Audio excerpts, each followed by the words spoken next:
नमस्ते दोस्तों, आज हम बात करने वाले हैं एक बहुत ही इम्पॉर्टेंट टॉपिक पे।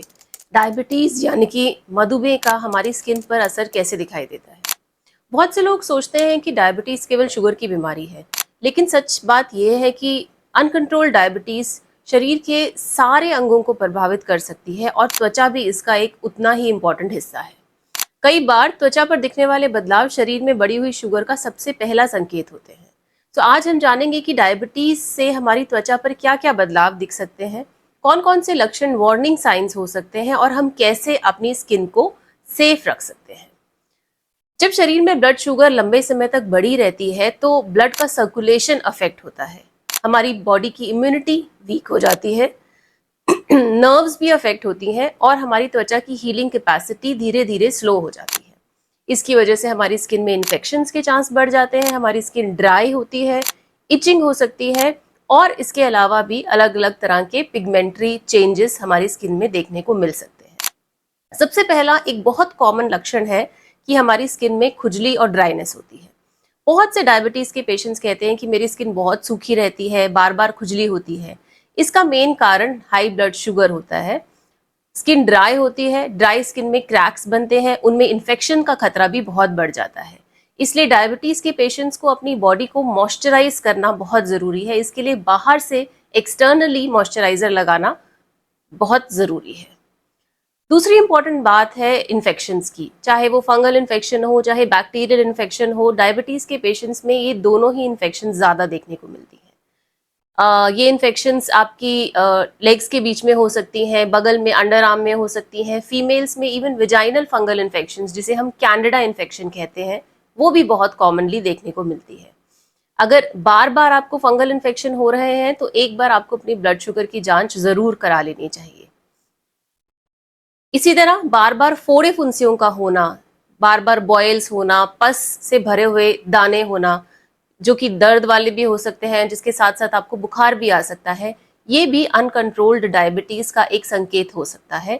क्योंकि डायबिटीज की वजह से आपकी बॉडी की इम्यूनिटी, रोग प्रतिरोधक क्षमता बहुत वीक हो जाती है। अगर आपको छोटी छोटी चोटें लगती हैं और बहुत देर में भरती हैं और बार बार उनमें पस पड़ जाता है तो भी आपको अपने ब्लड शुगर की जांच जरूर करा लेनी चाहिए। आइए अब बात करते हैं एक और कॉमन और इम्पॉर्टेंट साइन की, गर्दन और बगलों का काला पड़ जाना। अगर आपकी गर्दन की स्किन या बगलों की स्किन मोटी हो गई है, काली पड़ने लगी है और उसमें उसका स्किन का टेक्सचर चेंज हो गया है, इसे हम मेडिकल टर्म में कहते हैं एक्यांथोसिस निग्रिकेंस। ये भी हमारी बॉडी में इंसुलिन रेजिस्टेंस, जो डायबिटीज की तरफ इशारा करता है, का एक संकेत है। सो अगर आपको लग रहा है कि आपकी गर्दन और बगलें काली पड़ती जा रही हैं और वहाँ की स्किन मोटी हो रही है तो ब्लड शुगर कराना बहुत जरूरी है। इसके साथ ही साथ स्किन के टैग्स, छोटे छोटे लटकते हुए स्किन के टुकड़े, ये भी डायबिटीज और इंसुलिन रेजिस्टेंस से जुड़े हो सकते हैं। अगर इनकी संख्या अचानक बढ़ने लगे तो ब्लड शुगर कराना बहुत जरूरी है। आइए अब बात करते हैं डायबिटिक फुट की। पैरों में बहुत सी तरह के बदलाव डायबिटीज के मरीजों में देखे गए हैं। डायबिटीज नर्व्स और ब्लड सप्लाई दोनों को अफेक्ट करता है। सो आपके पैरों में सुनपना हो सकता है, जलन हो सकती है, पैर सूखे रह सकते हैं, उसमें दरारें पड़ सकती हैं, घाव पड़ सकते हैं और धीरे धीरे वो घाव अल्सर्स में, जख्मों में भी कन्वर्ट हो सकते हैं। सबसे डेंजरस बात यह है कि क्योंकि नसें भी अफेक्ट हो गई हैं तो दर्द महसूस नहीं होता। सो ये चीजें कुछ हद तक नेग्लेक्ट हो जाती हैं, छोटा छोटा घाव बढ़कर बड़े अल्सर्स में कन्वर्ट हो जाता है। सो डायबिटीज के पेशेंट को अपने पैरों की रोज जांच करनी चाहिए कि कहीं छोटा सा निशान या कोई छोटा सा दाना तो नहीं हो गया है। घाव देर से भरते हैं, इसलिए इन्फेक्शन जब एक बार हो जाती है तो ठीक होने में बहुत समय लगता है। हाई ब्लड शुगर हीलिंग की प्रोसेस को बहुत स्लो कर देता है। एक और कंडीशन जिसके बारे में बहुत कम लोगों को जानकारी है, उसे हम कहते हैं डायबिटिक डर्मोपैथी। कुछ डायबिटिक पेशेंट्स की लेग्स पर छोटे भूरे रंग के धब्बे दिखाई देते हैं। हालांकि ये हार्मलेस होते हैं, लेकिन ये डायबिटीज से जुड़े हुए हो सकते हैं। कभी कभी हाथों की स्किन भी थोड़ी मोटी होने लगती है और उंगलियां मोड़ने में दिक्कत हो सकती है। स्किन थोड़ी टाइट और वैक्सी हो सकती है। इसको हम कहते हैं डायबिटिक हैंड सिंड्रोम। अब क्या अगर हम अपनी डायबिटीज को अच्छे से कंट्रोल कर लें तो हमारी स्किन की प्रॉब्लम्स बेहतर हो सकती हैं? बिल्कुल हो सकती हैं, बहुत से मामलों में हो सकती हैं। ब्लड शुगर को अच्छी तरह से कंट्रोल करना, हेल्दी डाइट लेना, एक्सरसाइज करके वेट को कंट्रोल में रखना और सही तरह से स्किन केयर करना, ये सब करने से हमारी स्किन की प्रॉब्लम्स में काफ़ी हद तक इम्प्रूवमेंट हो सकती है।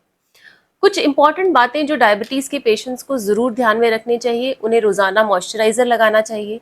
नहाने के लिए बहुत ज़्यादा गर्म पानी का इस्तेमाल नहीं करना चाहिए।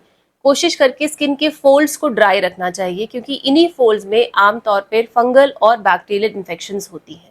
अगर हल्की भी फंगल इन्फेक्शन नोटिस करें या खुजली नोटिस करें तो उसको इग्नोर नहीं करें।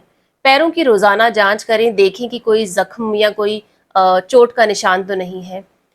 नंगे पैर चलने से बचें और अगर कोई भी घाव या इन्फेक्शन होता है तो उसे तुरंत डर्मेटोलॉजिस्ट को दिखाएं।